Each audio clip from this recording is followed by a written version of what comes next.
We are from তাহলে যদি আমার 100% বাতাস এখান দিয়ে বের হয়, তাহলে 100% বাতাসটা কিন্তু ভিতরে ঢুকে যাবে, তাই না? তাহলে এখানটা কিন্তু দেখা যায় যে এইখানটা ফ্যানটা যেখানে থাকে সেখানটা কিন্তু বন্ধ, কিছু জায়গা খোলা আছে, কিছু জায়গা কিন্তু বন্ধ আছে। বন্ধ কেন? বাতাসটা বাড়ি খেয়ে বাতাস কিছু এখান দিয়ে আসবে, আর কিছু বাতাস এখান থেকে বাড়ি খেয়ে নিচের দিকে চলে যাবে। তাহলে বাতাস যে পথ দিয়ে যায় সেই পথটার নাম কি? ডাক্ট। বাতাস প্রবাহের পথের পথের নামটা কি? ডাক্ট বলা হয়। যেমন এয়ার কন্ডিশনিং সিস্টেমে ব্যবহার করা হয় ডাক্ট ফেব্রিকেটরস।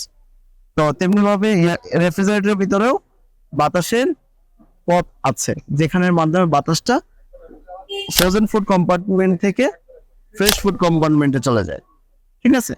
এখন বাতাসটা কিন্তু, যেহেতু বাতাস মূলত জায়গা দখল করে, বাতাস কি করে? জায়গা দখল করে।